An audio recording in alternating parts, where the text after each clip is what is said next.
안녕하세요.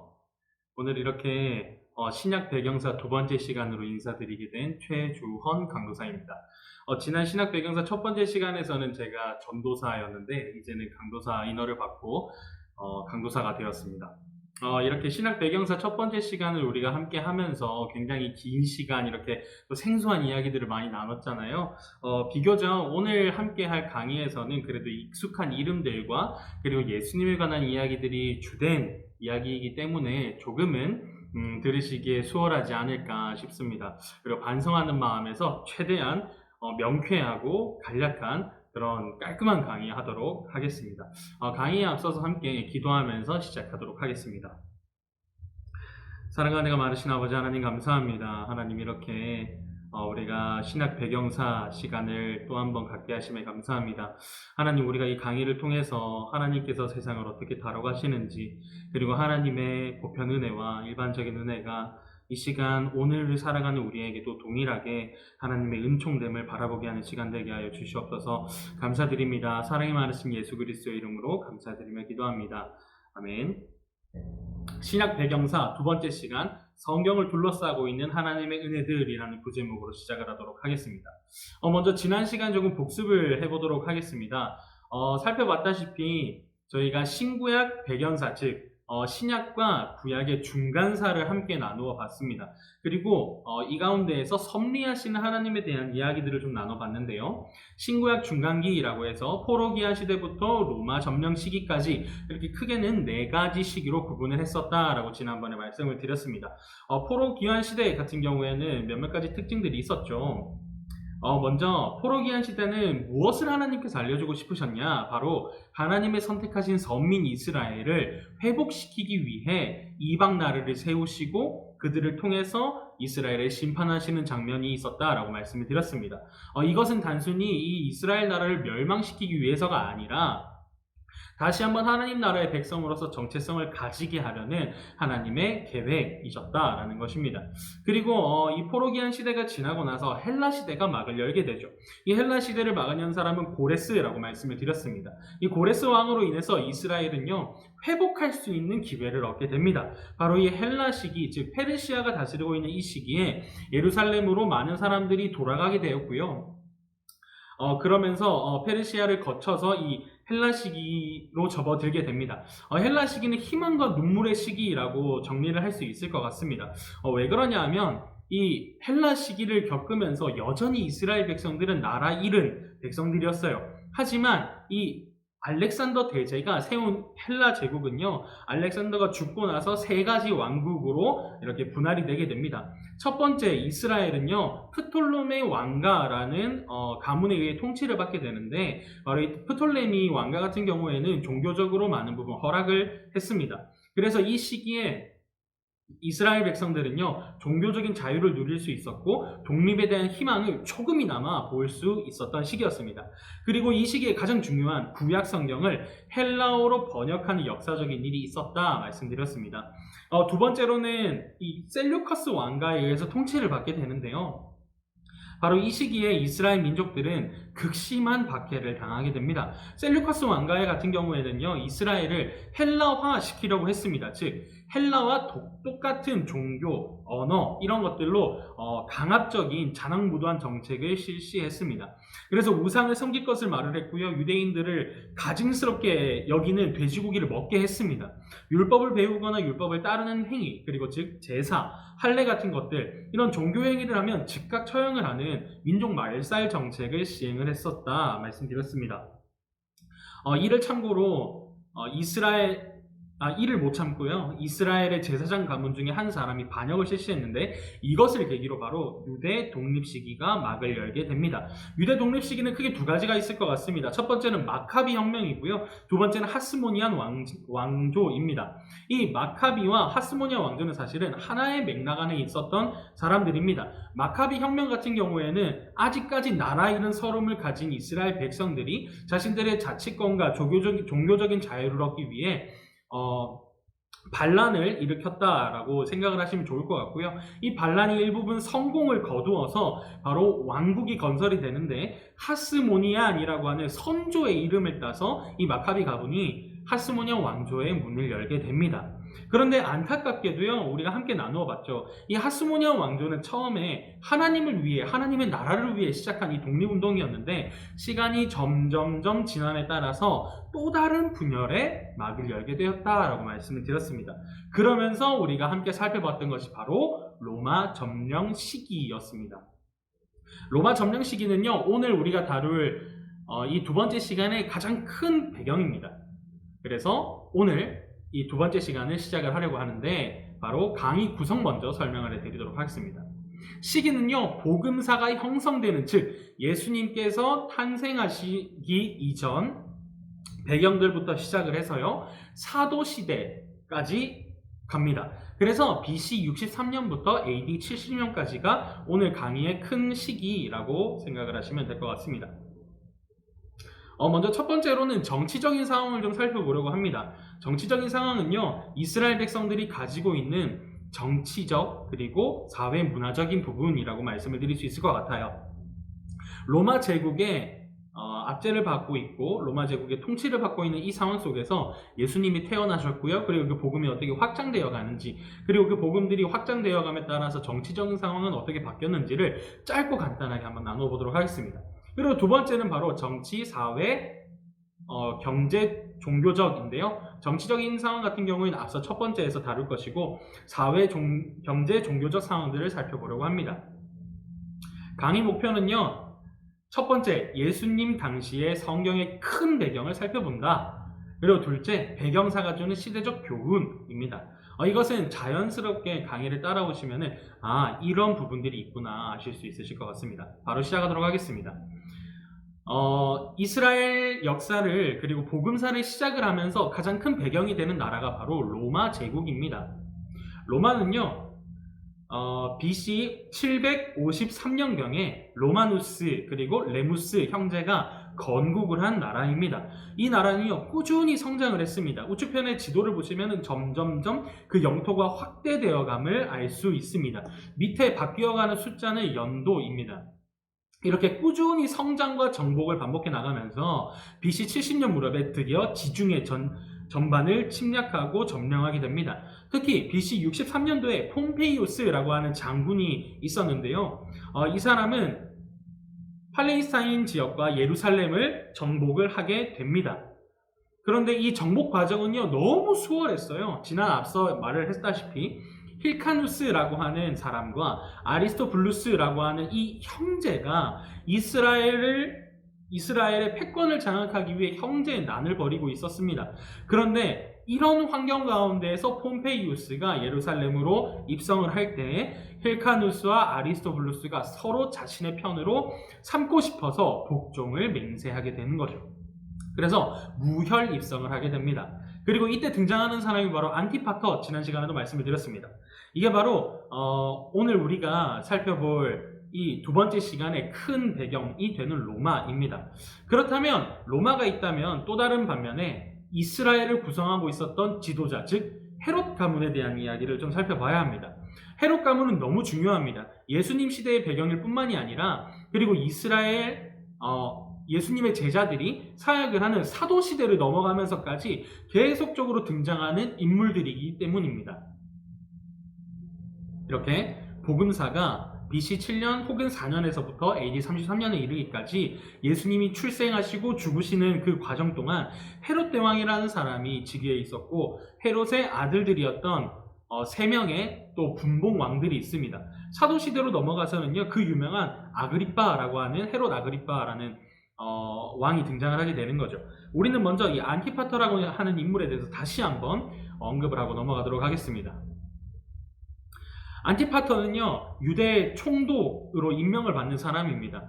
안티파터는 굉장히 놀라운 처세술을 가진 사람이었어요. 이 사람은 처음에 힐카누스와 아리스토블루스가 전쟁을 하고 형제의 난을 일으킬 때 힐카누스가 패배를 하게 됩니다. 그리고 이웃 나라에 있었던 에돔이라고 하는 나라로 피신을 가게 되거든요. 힐카누스가 에돔을 가자 에돔을 다스리고 있었던 이 안티파터는 힐카누스의 편을 들어주게 됩니다. 그래서 힐카누스에게 그 군사적, 재정적 지원을 하면서 다시 한번 이스라엘로 점령을 할 수 있는 계기를 마련해 주게 되는 거죠. 그렇게 예루살렘으로 공격을 하는 이 과정 중에서 바로 폼페이우스가 등장을 하게 됩니다. 그리고 이 폼페이우스의 등장은 힐카누스에게는 두 번째 패배를 안겨주는 치욕적인 사건이 있게 됩니다. 그러고 나서요, 이 아리스토블루스가 의심병이 굉장히 많은 사람이었어요. 예루살렘의 권력자가 되었지만 이 폼페이우스와 안티파터가 계속적으로 폼페이우스와 접촉한다는 사실을 듣고 이 아리스토블루스는 의심병이 도져서 폼페이우스를 대항하게 됩니다. 그를 통해서 폼페이우스는 결국 예루살렘으로 공격을 하게 되고요. 무력 점령을 이루게 됩니다. 그 이후에 힐카누스 2세를 불러들여서 이제 힐카누스의 완전한 승리의 모습으로 점쳐지는 상황이 열리게 되는 거죠. 그런데 폼페이우스는 힐카누스를 왕으로 인정하지 않습니다. 오히려 힐카누스가 아니라 안티파터를 집정관, 즉 이제 왕과 같은 직위를 하사하게 됩니다. 그리고 힐카누스는 대제사장의 직분을 주게 되는 거죠. 이것이 어찌 되는 상황인가 해서 봤더니 안티파터가 계략을 꾸민 것이었습니다. 안티파터는 로마의 관점에서 종교 지도자보다 정치 지도자에 더욱 합당한 인물이었습니다. 그도 그럴 것이 에돔 지역을 다스리고 있었던 사람이었기 때문이죠. 그런 상황이었다 보니까 이 힐카누스는 이제 또 제사장을 역임을 했었기 때문에 폼페이우스의 관점에서는 안티파터가 집정관을, 힐카누스가 대제사장 역할을 하는 것이 합당했고, 또 안티파터는 폼페이우스에게 로마에 대한 복종을 맹세를 했었습니다. 그래서 친로마적인 입장을 고수한 인물이었죠. 시간이 흘러서 이 예루살렘 안에서는요, 또 다른 반란들이 일어나게 됩니다. 총 3차례의 반란이 일어나게 되는데 이 반란들은 안티파터는 모두 다 잠재우게 됩니다. 그리고 로마의 편에 서요. 로마의 편에 서서 이 예루살렘의 반란을 저지하니까 공로를 인정받게 되고 유대 지역의 총독으로 임명을 받게 됩니다. 이것은 이제 총독으로 임명받는다라고 하는 것은요, 그냥 단순히 총독이구나 이런 의미가 아닙니다. 안티파터는 에돔 사람이었지만 로마인으로서 신분을 얻게 돼요. 로마 사람이 되고 로마인으로서 집정관으로 파견된 로마의 군대 장관 혹은 총독이 되는 거죠. 그래서 엄청난 신분 상승을 이룰 수가 있게 되었습니다. 그런데 이 안티파터는 BC 43년에 예루살렘에서 살해를 당하게 돼요. 그 이후에 안티파터 이후에 누가 등장을 하게 되냐면 우리가 너무나도 잘 알고 있는 헤롯 대왕입니다. 네. 헤롯 대왕은요, 73년에 에돔에서 태어나게 됩니다. 유대인의 왕으로서 BC 4년에 생을 마감하게 됩니다. 헤롯은 마태복음 2장에 등장을 하는 영아 살해 명령을 한 바로 그 인물이 맞습니다. 우리가 너무나도 잘 알고 있죠. 권력력이 강하고 잔악한 폭군이었다라고 우리는 기억하고 있습니다. 헤롯에 대해서 조금만 더 살펴봐야 될 것 같은데요. 헤롯은 에돔에서 태어난 이방 사람이었습니다. 그러다 보니까 헤롯은 이것을 열등감으로 가지게 돼요. 그의 통치 가운데 숱한 문제를 야기하는 원인이 되기도 하고요. 그리고 가정에 큰 불화를 가지고 있는 원인이 되기도 합니다. 에돔 사람이다 보니 이 이스라엘 백성들은 헤롯을 인정하지 않아요. 유대인이 아닌 헤롯을 인정하지 못합니다. 그리고 로마에 의해서 공식적인 왕으로 인정을 받았지만 여전히 자국 내에서는 인정받지 못하는 그런 사람이었다라고 말씀을 드릴 수 있습니다. 그리고 안티고누스의 반란이 일어나게 되는데요. 아리스토블루스 2세의 아들이 바로 안티고누스입니다. 이 안티고누스는 민중들의 지지를 강하게 받고 있었던 사람이었어요. 왜일까요? 헤롯은 왕으로 임명을 받았지만 이방인이었거든요. 하지만 아리스토블루스의 아들 안티고누스는요, 하스모니안 왕가의 사람이었습니다. 그러다 보니 이 민중들, 국민들이 봤을 때는 누구를 더 신뢰를 할 수밖에 없을까요? 안티고누스밖에 신뢰할 사람이 없다라고 봤습니다. 정통 왕이 계승자였던 거죠. 그래서 반란을 일으키게 되고요. 3년간 이스라엘을 정복하고 다스리게 됩니다. 그때 헤롯은요, 로마로 망명을 가게 되죠. 망명을 간 헤롯은요, 위기를 기회로 삼습니다. 무슨 말이냐면 다시 한번 유대인의 왕으로서 통치를 시작할 수 있는 기회를 삼게 됩니다. 로마의 옥타비아누스라고 하는 황제가 권력을 쥐게 됩니다. 그런데 이 헤롯이 과거 로마로 그 유학을 보냈었던 시절이 있거든요. 그곳에서 바로 이 옥타비아누스와 친분을 가지게 됩니다. 이 친분이 계속해서 좋은 관계로 유지가 되었기 때문에 로마로 망명을 간 헤롯을 옥타비아누스는 기쁘게 맞이해 줍니다. 그리고 옥타비아누스의 힘을 얻어서 로마 원로원에 의해 왕으로 다시 한번 추대가 되게 되는 거죠. 그래서 로마에 있는 군사들을 받아서 예루살렘으로 공격을 하게 됩니다. 자신들의 백성에게 칼을 겨눈 왕으로서 시작을 하게 되는 거죠. 시작을 보시다시피 굉장히 친로마적인 성향이 강했고 반국민적인 성향이 강했습니다. 그래서 일각에서는 역대 이제 역사집에 이 헤롯 대왕에 대한 평가를 보면 로마에는 한없이 비굴하지만 국민들에게는 한없이 잔악했었던 그런 왕이었다라고 기록이 되어 있을 정도로 친로마적이고 반국민적인 사람이었다 말씀드릴 수 있습니다. 그렇지만 여전히 불편한 관계였습니다. 왜냐하면 이방인이었기 때문이죠. 아무리 이스라엘의 왕으로서 로마가 인정을 했다 한들 이스라엘 백성들에게 왕은 하나님이 임명을 해야 되는 사람이었습니다. 그렇기 때문에 이방의 왕이 인정한 왕, 우리는 인정 못해! 라는 것이었죠. 또한 이런 피해의식과 어려움들은 헤롯 대왕의 피해망상이 짙어지는 계기를 낳게 됩니다. 이를 통해서 헤롯 대왕의 가정사가 굉장히 어둡고 어려움에 처하게 되는데요. 어떤 상황이 있었냐면 이 헤롯은요, 자기 백성에게 너무나도 인정을 받고 싶었어요. 하지만 인정을 받을 수 없었죠. 이방인이었기 때문에요. 그래서 하스모니아 왕가의 정통이었던 미디암네라고 하는 여인과 결혼을 하게 됩니다. 이렇게 결혼을 하면 내가 정통성을 인정받을 수 있겠지 싶었기 때문이죠. 하지만 인정을 받지 못합니다. 그리고 예루살렘 성적을 크게 증축을 합니다. 이렇게 하면 이스라엘 백성들이 왕으로서 인정을 하겠지 했는데 그 또한도 인정을 받지 못하게 됩니다. 헤롯의 가정사는요, 끊임없는 의심과 모함과 처형으로 얼룩이지게 됩니다. 헤롯은 공식적으로 10명이 넘는 부인과 그 사이에 자식들이 있었습니다. 이것은 어찌 보면 예고된 비극이 아니었을까 싶습니다. 헤롯의 피해의식과 열등감은 권력을 잡으려 하는 사람들, 그리고 이 사람들의 좋은 먹잇감이 되었습니다.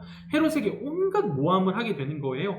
헤롯의 아들이 왕을 해하려 합니다. 혹은 장모가 그리고 장인어른이 이렇게 온갖 모함을 통해서 의심을 품게 만들었습니다. 그리고 헤롯 스스로의 손으로서 자신들의 측근을 제거하게 만들기도 하게 되죠. 헤롯은 시간이 지나면서 더욱더 잔악해져 갔습니다. 결국에는 당시의 대제사장이었던 자신의 처남을 살해하게 됩니다. 그리고 삼촌도 살해하게 되고요. 그리고 대제사장이었던 힐카누스도 살해하게 됩니다. 뿐만이 아니라 자신의 둘째 아내도 살해를 하고요. 그 둘째 아내의 두 아들을 모두 다 살해하게 됩니다. 첫째 아내 또한 살해를 했고요. 첫째 아내의 어머니, 즉 장모님도 살해를 하게 됩니다. 이렇게 피로 얼룩진 가정사가 헤롯에게는 펼쳐지게 되는 거죠. 어찌 보면 참된 왕이신 예수 그리스도와 명백히 비교가 되고 대조를 이루는 것으로 우리는 볼 수 있습니다. 메시아는 구유에서 초라하게 태어났지만 세상을 구원할 분으로 이 땅에 오셨죠. 그런데 유대인의 왕은 화려한 궁궐에 있지만 생명을 빼앗는 사람으로 비춰지게 됩니다. 결국 유아살해 명령은요, 이런 헤롯의 죄악된 모습 혹은 상처로 얼룩진 마음들 때문에 비롯된 것으로 볼 수가 있고요.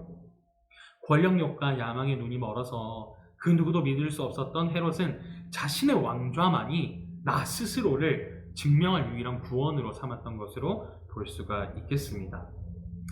그런데 헤롯 대왕이 이렇게 안 좋은 면만 있었던 것은 아니에요. 성경도 이런 긍정적인 부분들을 다 기록은 하고 있지 않지만 우리는 역사를 통해 알 수 있습니다. 헤롯 대왕은요, 바로 복음의 활로를 열어준 사람이었다 말씀드릴 수 있겠습니다. 뭔가 이상하죠? 복음의 활로를 열다니 이게 무슨 말이야? 라고 싶죠.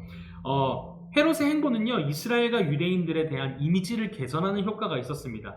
로마 제국 내에 유대인들 공동체 속에 종교 활동의 자유를 얻을 수 있는 회당 모임을 가질 수 있는 활로를 연 사람이기도 합니다. 무슨 말이냐면 지금 보시는 사진과 같이요. 이것이 유대인들의 회당이었는데 헤롯은 건축가로도 굉장히 유명한 사람이었습니다. 그래서 이렇게 많은 건축물들을 건축을 한 다음에 로마의 유력자들의 이름을 붙여서 헌물을 하고 헌납을 합니다.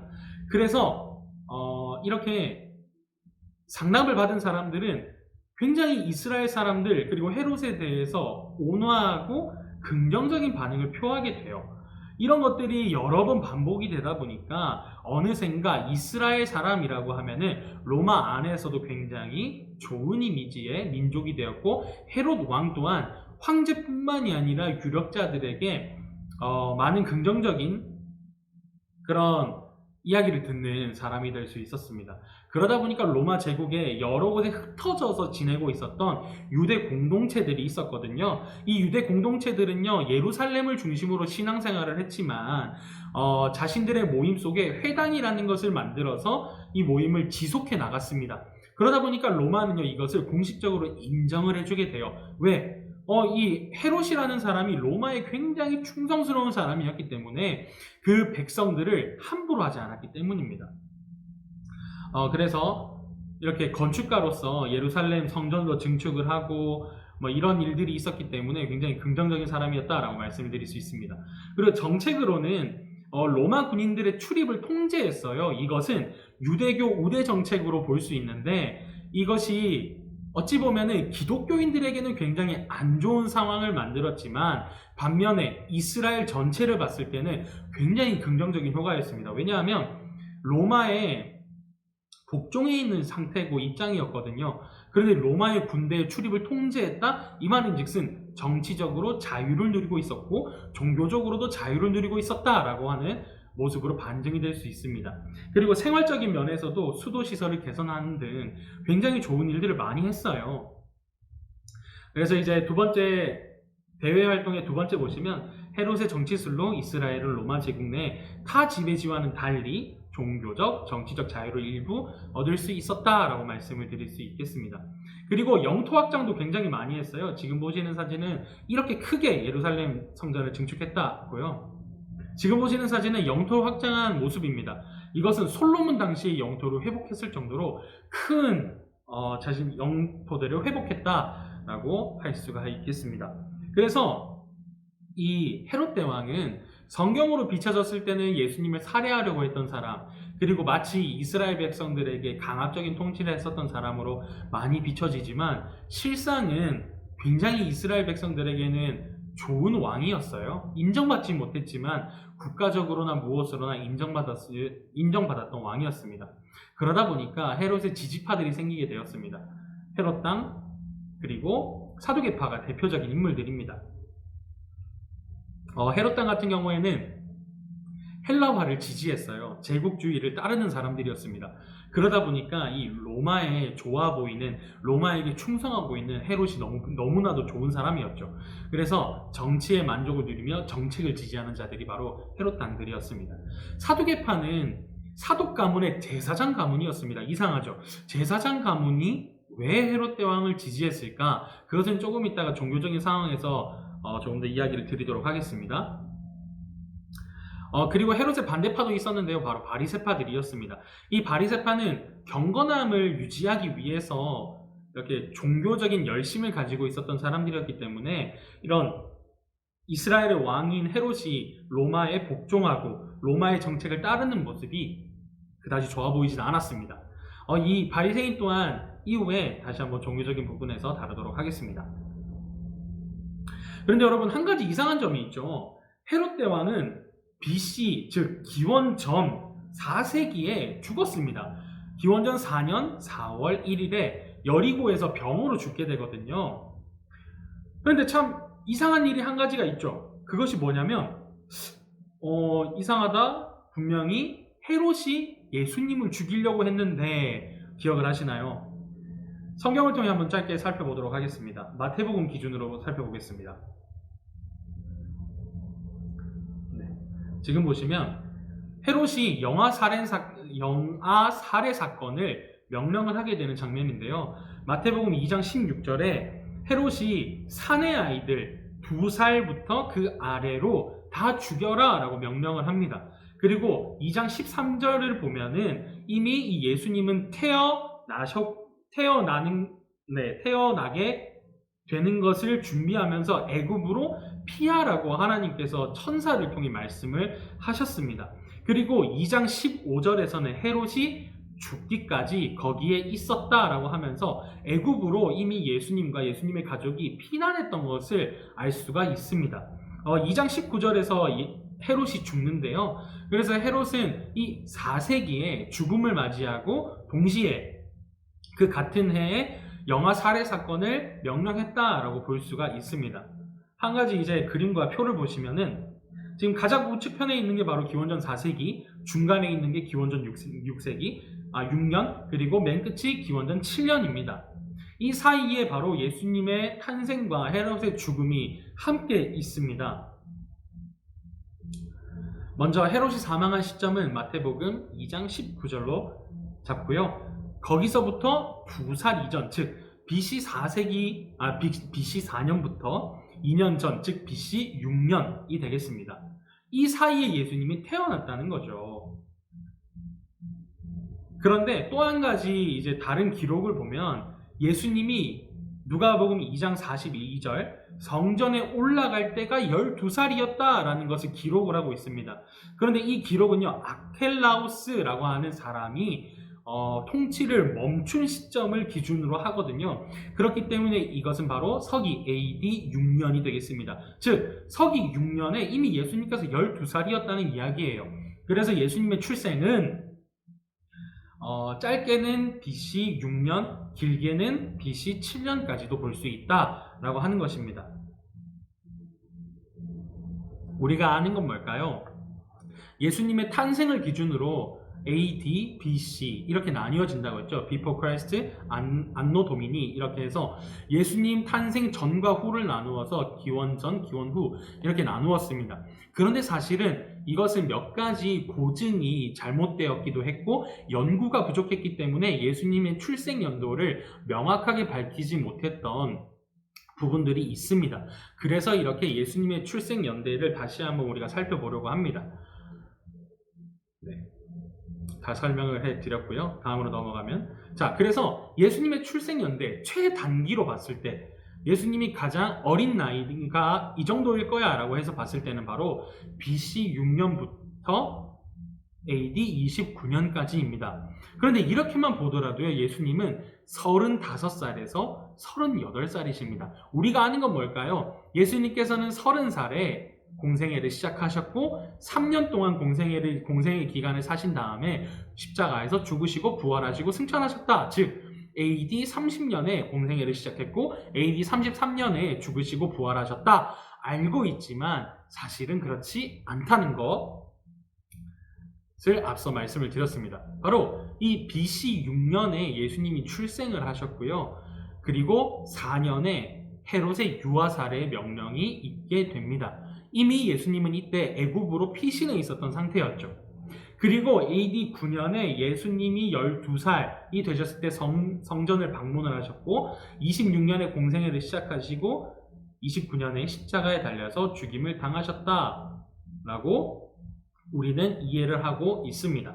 최장기로 봤을 때는요, 바로 BC 7년부터 AD 33년에 이르기까지, 즉 예수님의 나이가 40에서 43살의 사이로 본다는 것입니다.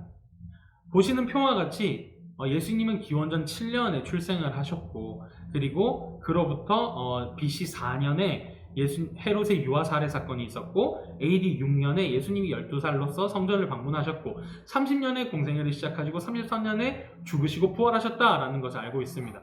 그런데 우리는요,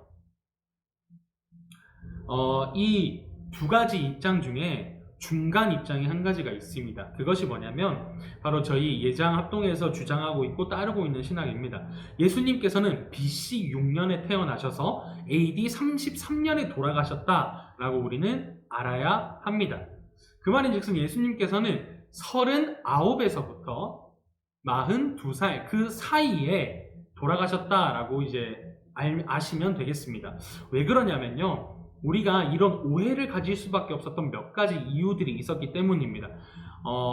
바로 첫째는 나이 단위를 이렇게 큼직하게 묶는 단위가 습관으로 당시에는 있었어요. 그래서 높은 사망률로 인해서 30살 이상부터는 33살이든 35살이든 38살이든 30대 혹은 30살이라고 말하는 습관과 버릇과 문화가 있었습니다. 그래서 예수님께서 30대 후반이었음에도 불구하고요, 30살, 30살이라고 표현을 하게 되었던 것입니다. 그리고 두 번째는 서기 525년에 디미니시우스 엑시구스라고 하는 사람이 이 기원 전과 기원 후의 기준을 나누었던 사람인데요. 이 사람이 보고 그리고 명시했었던 이 기준들이 명확하지 않았다라고 하는 점입니다. 왕들의 연대를 기록을 하다 보니까요, 즉위하고 폐위하고 같은 해에 있었지만 다르게 표기했기 때문에 1년에서 2년의 오차가 계속적으로 발생을 하게 된 거였죠. 이것이 쌓이다 보니까 10년 터울에 혹은 20년 가까이에 되는 시간이 소멸하거나 플러스 되거나 하는 가능성 여부가 생겼던 겁니다. 그리고 세 번째 이유는 연구의 부족이죠. 바로 고대 로마에 관한 연구들을 통해서 당시에 사용하던 연대 구분법을 알게 되었다는 것입니다. 유대인의 역사가 요세푸스, 그리고 로마인 역사가 수에톤, 그리고 타키두스라고 하는 사람은요, 모두 자신들의 역사서 안에서 예수님에 대한 기록으로 남겼습니다. 그러다 보니 분명한 이 AD 그리고 BC를 나누는 기준점은 잘못되었지만 우리가 고증을 통해 그리고 많은 연구를 통해 예수님의 출생 연도는 BC 6년으로 확인할 수 있고, 예수님께서 십자가를 지신 그 나이가 그 연도가 33년, 그래서 예수님께서는 39살에서부터 42살 사이에 생을 마감하셨다라고 우리가 알아야 될 것 같습니다. 그런데요, 이것은 큰 차이는 없습니다. 예수님께서 30대 초반에 십자가를 지셨든 30대 후반에 십자가를 지셨든 40대에 십자가를 지셨든 그것은 마음이 더 아프게 하거나 은혜가 더하게 하거나 은혜를 다르게 하거나 이러지 않습니다. 절대 그렇지 않습니다. 연대 측정을 통해서 우리가 알 수 있는 사실은요, 바로 예수님이라는 분이 우리의 생각 그리고 누군가가 만들어낸 인물이 아니라 역사적인 인물이라는 그 한 가지 사실이 우리에게는 너무나도 중요한 사실이라는 겁니다. 예수님께서 몇 살에 십자가를 지셨든 그것은 중요하지 않습니다. 그분은 이미 하나님의 뜻대로 오셔서 하나님의 뜻대로 올라가셨습니다. 그렇기 때문에 영원히 이루신 십자가의 그 은혜는 예수님이 30대이든 40대이든 우리에게는 그것이 중요하지 않습니다. 하나님 또한도 그것을 중요하게 보시지 않습니다. 다만 지금 우리가 현실을 살아가는 우리에게 확실하게 중요한 것이 무엇일까요? 예수님은 살아계신 분이셨다는 겁니다. 예수님은 역사적으로 우리와 같은 세상 가운데 오셨고, 그리고 하나님과 지금도 영원히 함께 하신다는 역사적인 사실을 갖게 된다라는 것에 의미가 있습니다. 이렇게 우리가 예수님의 연대에 대한 이야기들을 드렸었는데, 이것은 참고로 알아만 두시면 좋을 것 같고요. 지금까지 내가 이런 부분을 몰랐었구나 하면서 다시 한번 정정하는 기회로 삼아주셨으면 좋겠습니다. 이런 것 때문에 배경사를 하는 거고, 저는 이런 게 굉장히 재밌고 즐겁습니다. 네, 자, 계속 가볼까요? 다시 한번 이 헤롯 가문의 가계도를 보고 시작하겠습니다. 왜냐하면 너무 중요하거든요. 이제 이 헤롯은 죽었습니다. BC 6년에 죽었고, 헤롯 이후 시대, 즉 복음사가 끝이 나고 사도 시대가 접어드는 이야기를 좀 해보려고 합니다. 네, 죄송합니다. 복음 시대의 이야기를 좀 해보도록 하겠습니다. 복음 시대는요, 바로 BC 6년에서부터 AD 33년에 이르기까지 지속이 됩니다. 이 복음사가 진행이 될 때는 이 이스라엘 나라가 세 개의 나라로 분할이 되어 있는데요. 삼국으로 분리된 첫 번째 나라, 가장 큰 알짜배기 노른자의 땅을 받았던 사람이 바로 첫째 아들 아켈라우스라고 하는 사람입니다. 아켈라우스의 영토는 녹색과 회색으로 처리되어 있는 이 영토들입니다. 유다와 사마리아, 이둠의 지역까지 포함을 하고요. 근데 비교적 짧은 기간의 통치가 있게 됩니다. 백성들이 탄원을 하게 돼요. 이 아켈라우스가 굉장히 압제 정치를 했거든요. 강압 정치를 했거든요. 그러다 보니까 백성들이 탄원을 했고 그 탄원을 로마 황제가 승인을 하고 해임을 시켰습니다. 이후에 로마 황제는요, 그곳을 관할 총독부로 만들게 되면서 로마에서 직접 파견한 총독이 관할하게 만드는 그런 지역이 되게 되었습니다. 우리가 흔히 아는 본디오 빌라도라고 하는 사람도 총독 중에 한 사람이었죠. 그리고 헤롯 안티파스라고 하는 사람이 있습니다. 이 헤롯 안티파스는 갈릴리와 베레아 지역을 통치했는데 예수님이 성장하신 곳이 바로 갈릴리에 속한 나사렛 도시였죠. 바로 이곳을 다스렸던 사람이 헤롯 안티파스입니다. 그리고 마지막으로 황갈색의 저기 맨 오른쪽 위에 빌립이라고 하는 사람이 이두레아와 요단강 건너편을 다스리게 되었습니다. 그래서 이 복음사를 살펴보면 세례 요한과 예수님의 사역 당시에 어떤 정치적인 상황이 있었냐 하면 바로 유다, 사마리아, 이두메 땅은 빌라도 총독이 다스렸던 황제 관할 구역이었고요. 빌라도 총독이 아니라 총독이 다스렸던 황제 관할 구역이었고요. 갈릴리와 베레아는 헤롯 안티파스 분봉왕이 다스렸던 자치구입니다. 이두레아와 요단강 건너는 바로 이 빌립이 분봉왕으로 있었던 자치구였다라고 말씀을 드릴 수가 있겠습니다. 그런데 여러분, 여기에서 한 가지 특이점이 보이시나요? 바로 분봉왕이라는 칭호가 있습니다. 이 분봉왕이라는 칭호는 여기에 PPT를 고정을 해두고, 분봉왕이라는 칭호는 사실은 왕이 아닙니다. 왕의 칭호 바로 아래에 있는 민족 지도자 혹은 그 지역의 대표 정도의 권력을 가진 사람을 분봉왕이라고 했습니다. 즉, 헤롯 왕이 죽고 나서 세 개의 나라로 분할이 되자 로마에서는 이 각각의 대표자들에게 너는 지역을 다스리는 왕이 아니라 그곳을 나라로 인정하는 게 아니라 너희는 분봉왕으로, 즉 민족의 대표, 지역의 대표로서 그곳을 다스려라 했던 겁니다. 더 이상 왕이 아니게 된 것이죠. 이런 상황에서 예수님께서는 사역을 시작을 하십니다.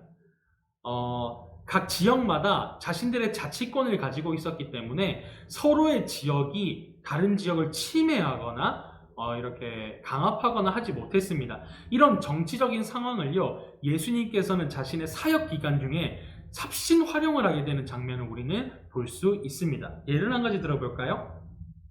바로 마태복음 14장 1절부터 12절은 세례 요한이 죽임당하는 장면이 기록이 되어 있습니다.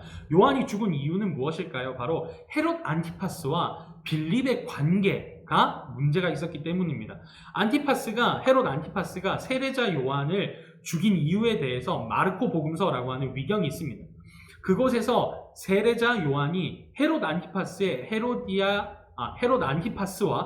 헤로디아라고 하는 여인 사이에서 불륜이 있었고 그것을 지적했다라고 기록을 하고 있습니다.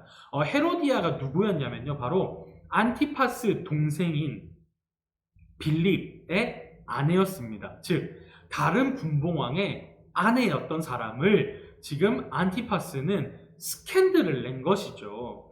때문에 헤롯 안티파스와 빌립 사이에는 우리가 충분히 짐작할 수 있을 것처럼 사이가 앙숙 관계가 됩니다. 예수님은 오병이어 기적을 이 누가복음 9장 10절에 따르면 벳세다 고을이라고 하는 곳에서 이 오병이어 사건을 일으키시는데, 이 벳세다는 바로 빌립이 통치했었던 지역에 속해 있는 도시였습니다. 그런데 예수님께서 마태복음 14장 22절에요. 예수께서 즉시 제자들을 재촉하여 물을 건너갔다라고 표현을 합니다. 그렇게 건너가서 어디로 가냐면요, 바로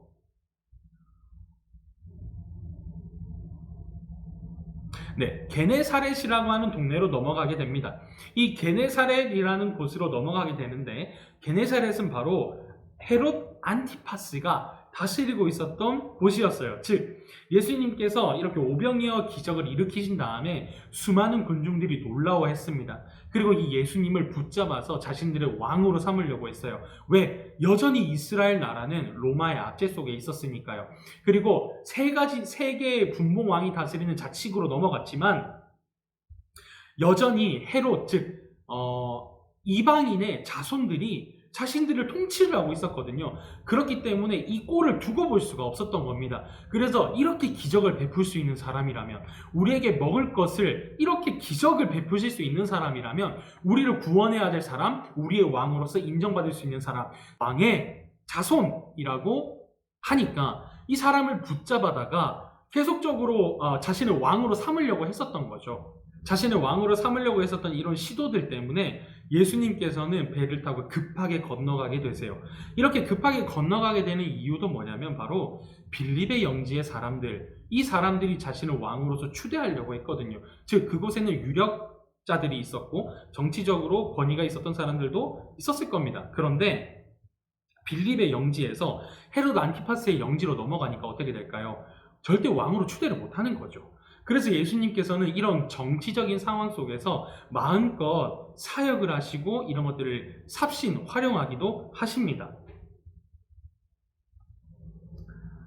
바로 이렇게 예수님 시대의 이야기들을 우리가 통해서 정치적인 상황에서조차도 예수님께서는 이 정치를 변혁하시거나 무시하시거나 혹은 자기의 내가 왕이야, 내가 이 세상을 다스리는 진짜 왕이야 하면서 시대를 거스르는 그런 분이 아니셨어요. 반대로 시대 안에서 그들과 함께 하셨고 그들과 동행하시면서 하나님의 뜻과 계획을 보여주셨던 분이 바로 예수님이셨다라고 말씀을 드릴 수가 있습니다.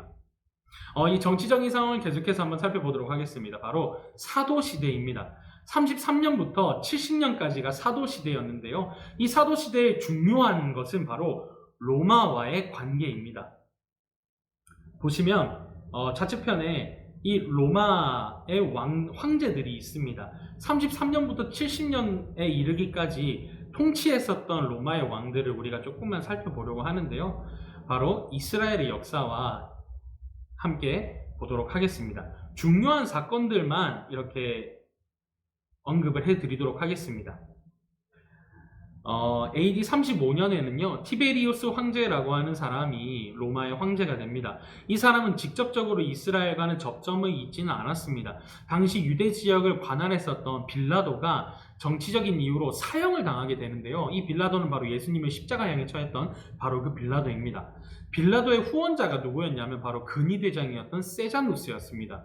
세자누스는 빌라도에게 많은 힘과 권력을 실어줬던 사람인데요. 빌라도는 총독으로 위임을 받고 반유대적인 정치를 아나무인처럼 펼쳤습니다. 그래서 유대 지도자들과 여러 번의 마찰과 대처점을 이루었습니다. 그런 상황에서 믿고 있었던 세자누스가 반역을 모의했다는 혐의를 받고 체포를 당하게 되거든요. 그래서 빌라도는 자신이 정치적인 기반이 무너지게 된 것이죠. 빌라도는 여러 차례 이미 유대인들과 충돌 속에서 로마의 권력을 자기 마음대로 활용을 했었던 이력이 있습니다. 그래서 이 유대인들이 황제에게 일러 바치지는 않을까 두려워했습니다. 그러다 보니 빌라도는요, 유대 지도자들의 눈치를 보기를 시작을 해요.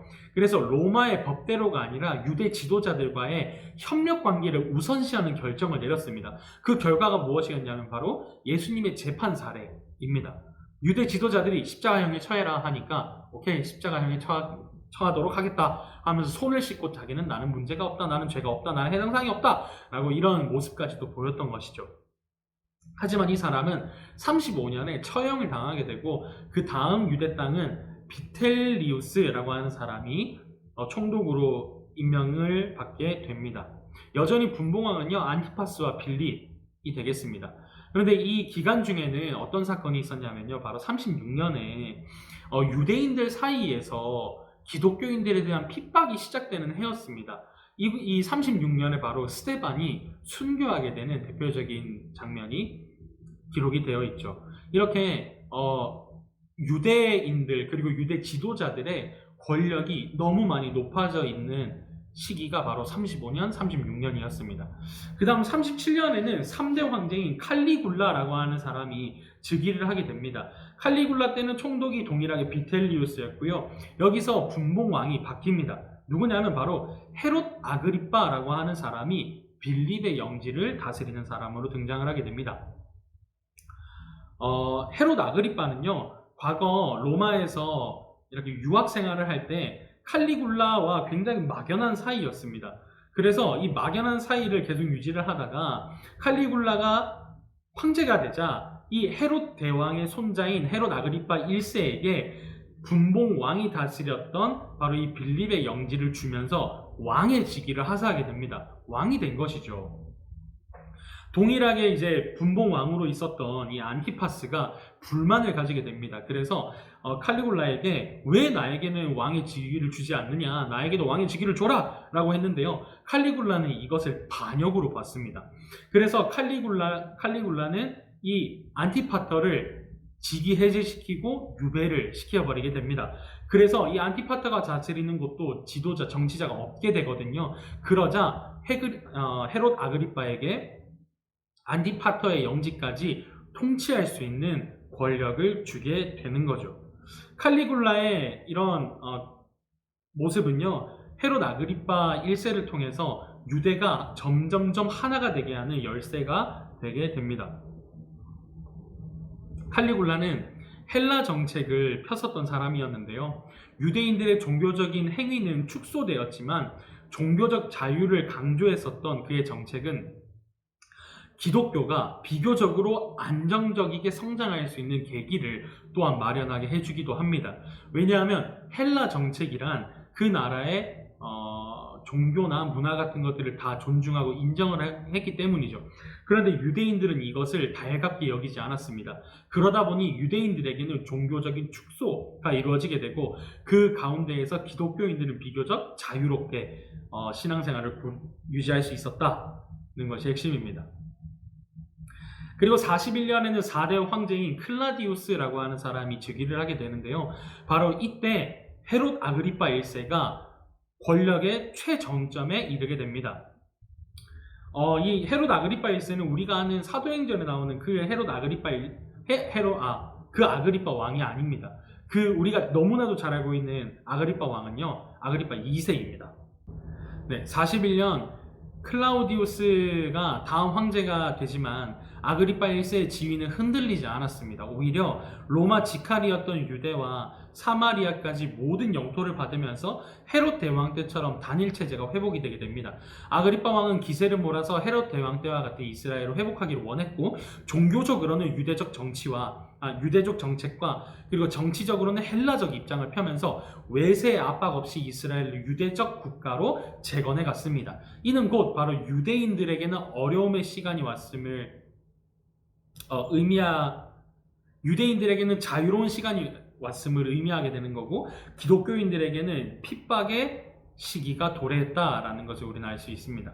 로마 제국의 정세 변화에 따라서 유대 민족에게는요, 때로는 안정스럽다가 때로는 또 평안하다가, 그리고 반대로 그런 것들이 다 어그러지거나 이런 것들이 계속해서 반복하는 그런 시점을 맞이하게 되는 시기입니다.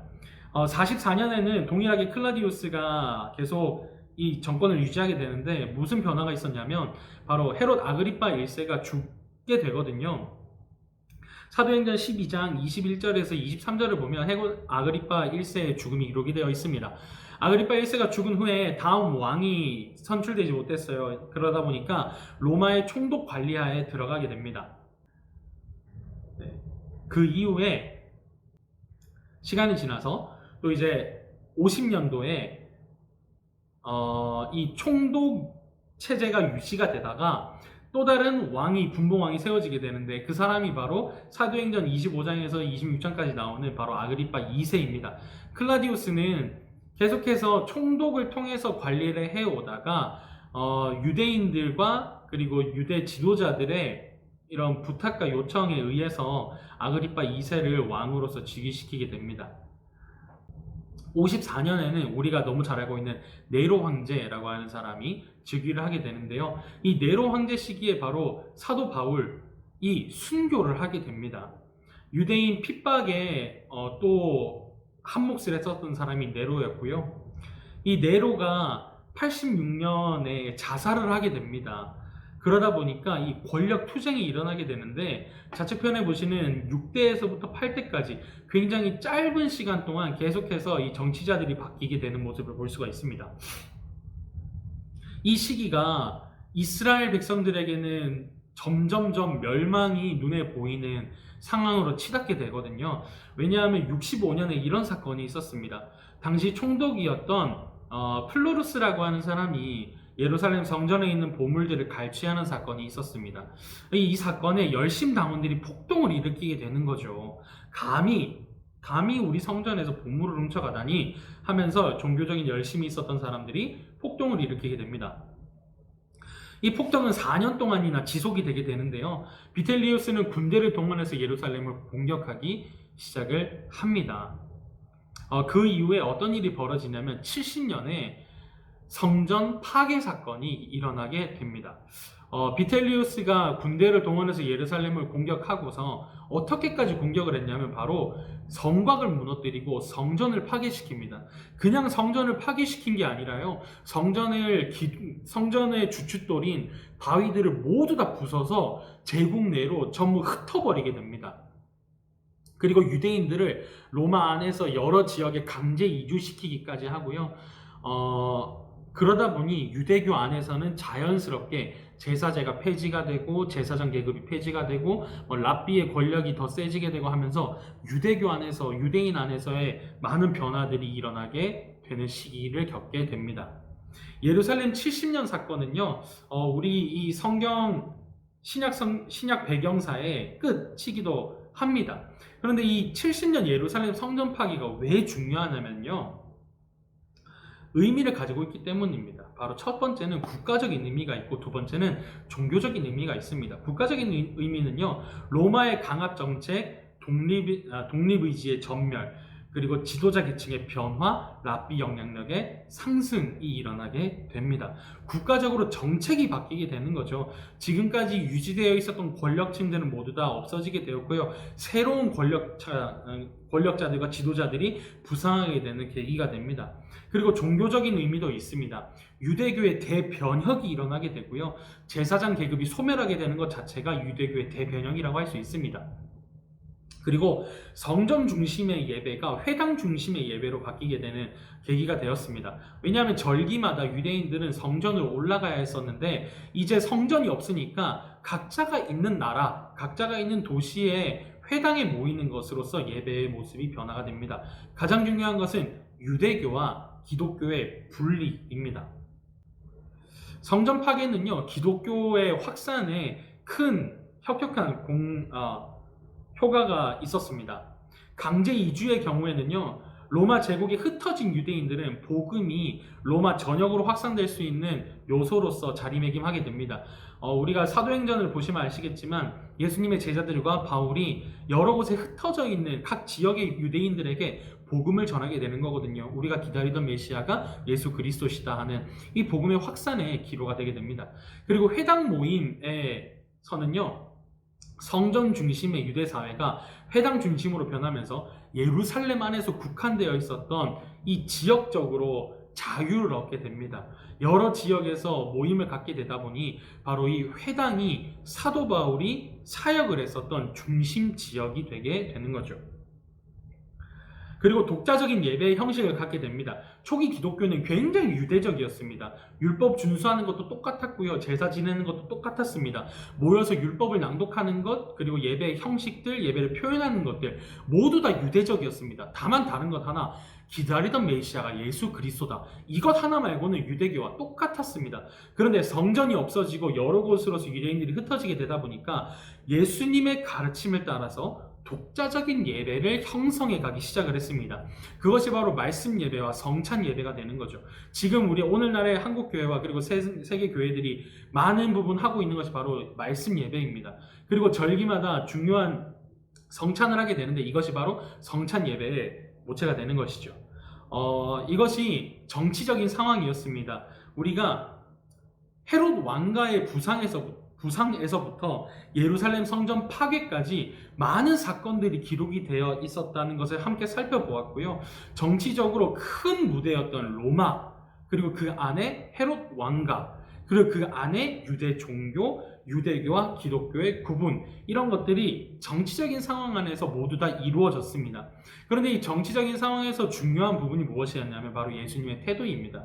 예수님께서 이 정치적인 상황을 다뤄가시고 이것을 어떻게 활용하셨느냐를 보면 오늘날 우리가 정치를 어떻게 바라봐야 하는지, 그리고 정치에 기독교인들이 어느 부분까지 참여를 할 수 있을지가 분명하게 이제 지도되지 않을까 싶습니다. 예수님께서는 정치를 무시하지도 않으셨고요. 그렇다고 정치를 아주 지지하지도 않으셨습니다. 다만 예수님께서는 하나님이 여전히 다스리고 있는 우주적인 공간 안에서의 이스라엘 나라와 그 나라의 법과 그리고 로마라고 하는 상황을 다 인정을 하셨지만 그 가운데 속해서 어려움을 당하지는 않으셨다 정도만 이해하고 계시면 될 것 같습니다. 다음으로는 사회 경제적 상황을 살펴보려고 하는데 지금부터는 조금만 빠르게 진행을 하도록 하겠습니다. 사회적인 상황으로서는요, 유대의 역사 중에 가장 어려운 상황이었습니다. 왕으로서는 에돔 나라의 이방인이었던 바로 헤롯이 왕으로 있었기 때문에 유대인들에게는 이것 자체가 너무나도 큰 수치심이었습니다. 그리고 이원론적 생활이 다분했습니다. 대제사장과 사두개인과 귀족 계급들은 정교 분리를 강하게 주장했지만 실상은 어떻죠? 로마의 비위를 맞춘 이중적이고 이원론적인 생활을 했었다라는 것을 알 수가 있습니다. 그리고 또한 종교개혁의 시도가 있었는데 이것은 바로 바리새파 그리고 근본주의자들, 현세 도피주의자들이 발생이 되었던 사회적인 상황이 있었습니다. 로마의 정책을 한번 사회적인 상황에서 한번 보겠습니다. 로마는요, 분리 정책을 시행했습니다. 로마의 정복 정책은 이랬습니다.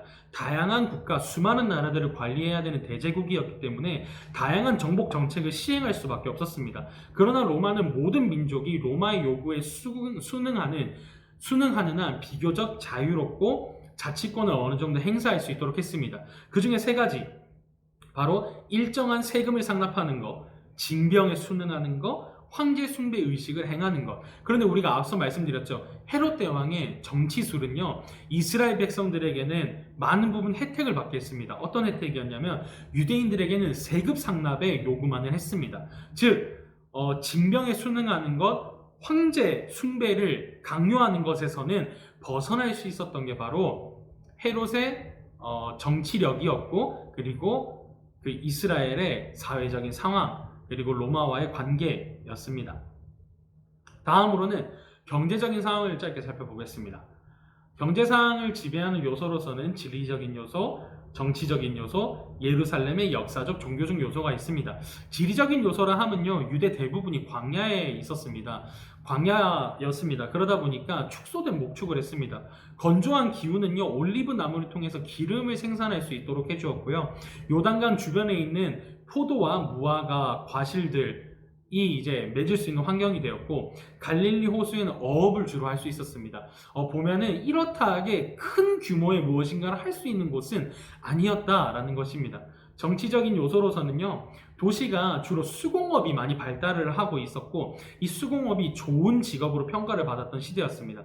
그래서 많은 율법학자들은요, 바울처럼 수공업을 했습니다. 바울도 장막을 짓는 직업을 가지면서 율법학자를 했잖아요. 이것처럼 수공업이 굉장히 좋은 직업 중에 하나였다라는 것입니다. 그렇지만 여전히 빈부의 격차가 너무나도 심했기 때문에 귀족 계급을 제외하고서는 경제적인 어려움들이 따라올 수밖에 없었습니다. 유대 사마리아가 로마 관할이 되면서 새로운 부자 계급인 세리가 등장을 하기도 했습니다. 예루살렘의 역사적 종교적 요소는요, 너무 간단합니다. 사실 한 가지 단어로 표현할 수 있습니다. 바로 성전. 무슨 말이냐면 예루살렘은요, 지리적으로 굉장히 열악했습니다. 물이 부족하고요, 수공업의 원료도 모자랐습니다. 교통수단이 발달될 수 없는 산악지대에 있었습니다. 그런데 이곳이 바로 경제적, 정치적, 사회적, 종교적 중심지였다는 것을 너무 아이러니하게도 중심지였다는 것입니다. 그 이유는요, 예루살렘의 중심에는 성전이 서 있기 때문입니다. 성전은 유대 사회의 종교적 중심지이자 사회적 중심지였습니다. 종교적 중심지라고 할 때 예루살렘은요, 메시아의 도래와 활동의 주요 무대가 될 것이라는 믿음이 있었습니다. 또한 절기마다 모든 유대인들이 방문을 해야 되는 곳이 바로 예루살렘이었습니다. 그러다 보니 또한 제사장들, 사두개파, 사내들인 등 종교직, 행정직 지도자들이 있는 곳이 바로 예루살렘이었습니다. 절기마다 예루살렘을 찾는 모든 유대인들은요, 이곳에서 환전을 해야 했고, 재물을 구입해야 했고, 숙박을 해야 했습니다. 그리고 그러다 보니까 제사는 재물과 비례하게 되었던 거죠. 그래서 예루살렘은 어느 도시보다도 부유했었던 종교적인 도시였습니다. 다음으로는 종교적인 상황을 한번 보도록 하겠습니다. 종교적인 상황으로서는 유대교 신앙을 빼놓을 수가 없는데요. 유대교 신앙은 바로 유해신 사상이었습니다. 헬라 문화와 구별된 점이죠. 헬라 문화는 모든 신들, 그리스 로마 신화를 보시면 알겠지만 모든 신화를 인정했고, 그리고 인간이자 신인 동명론의 근거에 있다면 유해신 사상을 갖고 있었던 게 유대교 신앙이었습니다. 그리고 회개 운동이 발발을 했었고요. 회개 운동은 나라의 주권을 회복하고 유대 사회를 결속시키는 일을 하게 되었습니다. 또한 예언 운동 같은 경우에는 메시아가 이룰 하나님에 대한 소망을 마음에 품게 했죠. 왜냐하면 현실이 그렇지 않거든요. 현실은 다윗의 자손이 우리를 다스리고 있지 않거든요. 그렇기 때문에 이 메시아에 대한 예언 운동이 너무나도 컸습니다. 그리고 묵시 운동이 있었는데 급작스러운 종말, 이것은 하나님이 갑자기 무력을 통해서 새로운 세계를 만들어낼 거라는 기대감을 표현하게 되었습니다. 이것이 곧 메시아 사상으로 연결이 되는데요. 영적이고 정치적인 구원자에 대한 기대를 키웠습니다. 보십시오. 유일한 하나님이 우리의 회개를 들으시고 예언하셨던 메시아를 이 땅에 보낼 텐데, 그분은 급작스러운 종말, 즉 하나님이 무력으로 하나님의 새로운 세계를 만들어낼 거야 라는 것이었습니다. 이것이 예수님과 너무나도 일치되는 부분들이 많았어요. 유대인들이 보기에는. 왜일까요? 예수님께서는 무력을 사용하지 않았습니다. 하지만 기적을 일으키셨죠. 예수님께서는 다른 사람들과는 다르게 언변도 뛰어나시고 기적을 일으킬 수도 있는 분이셨거든요. 급작스럽게 이 땅에 나타나셔서 어떤 유명한 랍비들보다도 현명하고 하나님의 뜻을 바르게 분별할 수 있었던 사람이었거든요. 그리고 그분이 사람들을 모으기 시작을 했거든요. 그러다 보니까 저분이 쿠데타를 일으킬 사람이다. 저분이 정치적으로 사회적으로 우리를 구원할 사람이구나라는 기대감이 커졌던 거죠. 바로 이것이 유대교 신앙이었습니다. 예수님은 그 유대교 신앙에서 기대받지 못했던 사람이었고요. 결국은 유대인들의 손에서 죽임당하는 모습까지도 벌어지게 됩니다. 결국 유대인들은 자신들의 신앙과 자신들의 하나님을 만들어낸 것이죠. 이런 종교적인 상황에서 여러 사람들이 등장을 하게 됩니다. 우리가 너무 잘 알다시피 바리새인도 이 종교적인 상황에 등장을 한 인물입니다. 바리새인의 어원은 히시디임이라고 해서 구별된 사람이라는 뜻이고요. 이들의 특징은 모든 불결한 것과 접촉을 거부하고 하나님 앞에 절대적 순결을 추구했었던 사람들입니다. 어떤 이념을 가지고 있었냐면요. 율법에 대한 열심, 그리고 바른 예배, 율법 준수, 정치와 종교의 분리, 율법 준수의 삶을 이들은 굉장히 중요한 것으로 여겼습니다. 자신들의 정체성으로 여겼던 것이죠. 이들의 영향력은요, 거룩한 삶을 위한 열심은 모범이 되었습니다. 그래서 계층을 떠나서 가장 존경받을 수 있었던 사람이었습니다. 근본주의자들이라는 사람도 등장을 하게 되는데, 이 사람들은 쿰란 공동체로서도 잘 알려져 있습니다. 쿰란 공동체란 무엇이냐면요, 바리새인들과 같은 생활권에서 생겨난 사람들입니다. 즉 열심을 가지고 있었던 사람이죠. 특징을 보면 엄격한 율법적 생활 준수, 금욕주의, 독신 생활을 강조했고, 바리새인들은 사회에 남아있지만 정결과 거룩을 원한 이 근본주의자들은 도피를 선택해 광야에서 무리를 지어 생활을 하게 되었습니다. 이 사람들이 수도원 운동의 시작이 되고 모체가 됩니다. 어떤 유익이 있었냐면요, 이 사람들이 이렇게 광야에서 흩어져서 지내고 아무도 모르는 곳에서 생활을 하다 보니까요, 초기 문서들이 여전히 많이 보관이 돼 있고 발굴을 하게 됐습니다. 그래서 구약의 사본들, 구약 성경 연구를 할 수 있었던 것들, 공동체 규율서, 등을 이제 발견을 할 수 있었습니다. 이것들을 통해서 예수님 당시 유대인들이 어떤 삶을 살았는지, 역사적인 정황이 어땠는지를 우리가 미루어 볼 수 있는 유익이 굉장히 있었습니다. 다음은 누구일까요? 사두개파입니다. 사두개파의 근원은요, 제사장 가문의 사독 후예들입니다. 강한 자부심이 있었으며 우리는 제사장 가문의 사람들이고 후예이다라는 자부심이 있었습니다. 이들의 특징은 헬라어 정책을 수용했습니다. 왜냐하면 신앙과 삶의 영역을 구분했기 때문이에요. 신앙생활은 개인의 삶이고 사회생활은 아무런 연관이 없다 라고 보았기 때문입니다. 그래서 이 종교를 정치로 끌어들이는 것을 극구 반대했어요. 왜냐하면 종교는 정치와 함께 할 수 없는 것으로서 이해했기 때문이죠. 왜냐? 이념 때문입니다. 이들의 이념은요, 모세 오경만을 인정했어요. 모세의 5권의 율법서만을 인정을 했는데 거기에서 제사나 의식적인 면을 너무나도 철저하게 지켰어요. 이들의 사상을 보면 알겠지만 토라에 기록되어 있지 않은 부활, 천사, 메시아, 영적 존재를 전면 부정했습니다. 그러다 보니까 세상에 있는 이 정치는 어떻게 되든 상관이 없는 거예요. 왜냐하면 토라에 기록이 되어 있지 않거든요. 그러다 보니까 정치는 얼마든지 마음껏 활용할 수 있는 것이 바로 사두개파의 생각이었습니다. 마지막으로 열심당원이 있습니다. 열심당원 들어는 보셨죠? 이들의 근원은요, 마카비 가문에 의해 반란 때 생겨났었던 사람들입니다. 독립운동 지지자들이라고도 표현할 수 있겠습니다. 이들의 특징은요, 바리새인들의 한 분파로 정치 사회적 국면에까지 유대주의적 이상향을 무력으로 실현하려고 했었던 사람들입니다. 황제의 그 권위를 인정하지 않았고 그렇기 때문에 세금을 거부했습니다. 이들의 이념은요, 개인의 정결뿐만이 아니라 사회 전반의 정결 그리고 거룩을 추구했습니다. 이들의 이상은 무력으로 유대 사회를 건설하려고 했었던 사람들이라는 것입니다.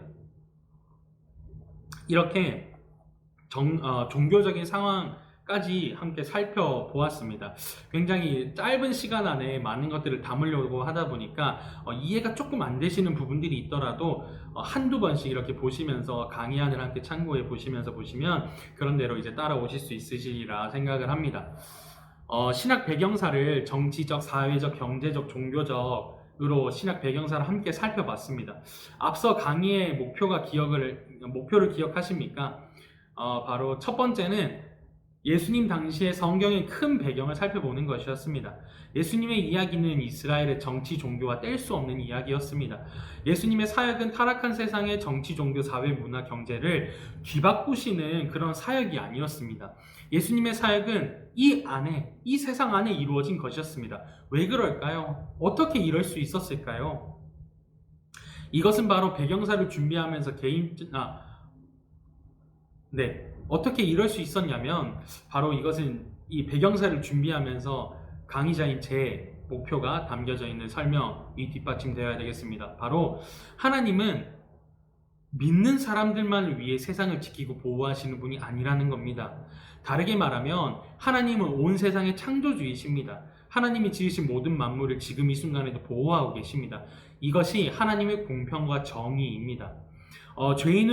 죄인이든 거듭난 사람이든 하나님은요, 하나님 나라와 세상을 유지하면서 생명을 보호받을 권리와 그들의 삶을 살아낼 자유를 주십니다. 이것이 일반 은총 혹은 일반 계시라고 말을 하는 겁니다. 우리는요, 교회 중심, 신앙 중심의 생활이 익숙하다 보니까 하나님께서 아름답게 지금도 여전히 이루어 가시는 이 일반 은총의 세상을 보지 못할 때가 많습니다. 건강한 신앙에는요, 바로 이 익숙한 신앙 중심, 교회 중심의 삶에 세상을 다스리고 계시는 하나님을 함께 보는 이런 시선이 꼭 필요합니다. 세상은 죄로 타락했지만 여전히 하나님은 선하신 섭리 속에서 하루하루 세상을 이끌어가고 계시기 때문입니다. 하나님께서는 세상을 버리신 분이 아닙니다. 다시 오실 하나님의 나라를 향해서 계속 인도하고 계시는 분입니다. 이것을 우리가 이번 강의를 통해서 함께 마음으로 가지셨으면 하는 개인적인 바람이 있었습니다. 하나님은요, 헤롯을 통해서 예수님께서 복음 사역을 이루기 위한 최적의 상황을 마련을 해 놓으셨습니다. 복음을 로마의 세계 곳곳에 선포하시기 위해서 상황을 만들어 가셨습니다. 성전이 파괴되는 모습을 지켜봐야만 했었던 수많은 사람들은요, 마음이 무너지고 좌절스러웠을 겁니다. 하지만 하나님은 그곳에 생명을 심으셨고 부서진 성전의 파편들 위에 복음을 주셨습니다. 신약 배경사가 우리에게 주는 교훈이 무엇일까요? 동일하지 않겠습니까? 세상은 더욱 악해져가고 신앙을 지키기 어려워져만 가는 것 같은 시대를 살아가면서 우리 마음이 좌절되거나 무너지지는 않습니까? 하지만 하나님께서는요, 그런 우리 마음 위에 복음을 두십니다. 우리는 좌절할 수밖에 없기 때문에 하나님이 이루실 선한 계획을 믿고 한 걸음 내딛는 용기를 세상에 보여야 하겠습니다. 우리의 발걸음은요, 좌절할 수밖에 없는 세상, 그리고 좌절해 있는 세상에 빛이 될 것입니다. 우리에게서 비춰진 빛은 좌절과 고통과 비교로 인해서 무너져 있는 사람들을 향할 것입니다.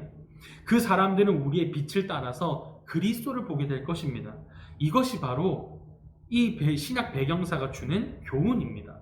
과거를 통해 지금을 알고 어디로 가야 할지를 아는 것, 이것이 하나님께서 세상의 역사를 통해서 알려주시는 복음입니다.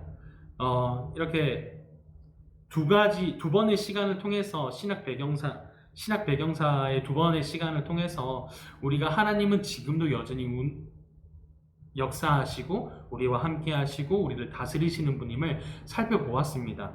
하나님께서는 성경에 기록하진 않고 있지만 성경에 기록되지 않은 많은 사람들을 통해서 하나님의 일들을 이루셨습니다. 우리의 이름이 성경에 비록 기록되어 있지는 않지만 하나님의 생명책에 기록되어 있는 우리의 이름이기 때문에 하나님께서는 지금 이 순간 오늘 우리와 함께 하시면서 우리의 복음의 삶을 여전히 이루어 가실 겁니다.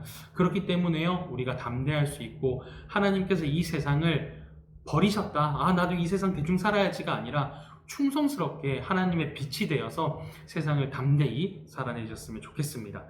긴 강의 시청해 주셔서 감사드리고 그리스도 안에서 믿음의 인내를 살아가시는 여러분들께 하나님의 은혜와 위로가 늘 충만하기를 소망합니다. 함께 기도하겠습니다. 하나님 감사합니다. 이렇게 신약 배경사를 통해서 하나님께서 여전히 세상을 다스리고 계심을 바라봅니다. 하나님께서는 악한 자들의 탐욕과 이기적인 마음을 사용하셔서 생명을 살리기 위한, 그리고 하나님 나라를 이루기 위한 여전히 하나님의 일을 이루어 가심을 바라봅니다. 하나님, 우리가 비록 지금 상황이 녹록치 않고 너무 어려운 시대와 어려운 환경 가운데 살아가지만 여전히 하나님의 선하신 인도가 있음을 믿고 신뢰합니다. 하나님, 우리 믿음 위에 하나님의 뜻을 두시고 하나님의 영광 나타내어 주시고 하나님께서 나타내시는 모든 일들을 우리가 기쁨으로 받아 누리면서 살아갈 수 있도록 우리 마음을 연단하여 주시옵소서. 하나님, 과거를 통해 하나님이 역사를 이루어 가시는 것을 보며 오늘 우리가 어떻게 살아야 될지를 배웁니다. 그리고 앞으로 우리가 어떤 마음가짐을 가지고 살아야 될지를 배웁니다. 하나님, 악한 세상 가운데 선하신 하나님의 통치를 바라보게 해주시고 연약한 우리 마음 가운데 영광 되시는 하나님의 나라가 늘 충만하게 임하게 하여 주시옵소서. 하나님 많으신 예수 그리스도의 이름으로 감사드리며 기도합니다. 아멘. 감사합니다.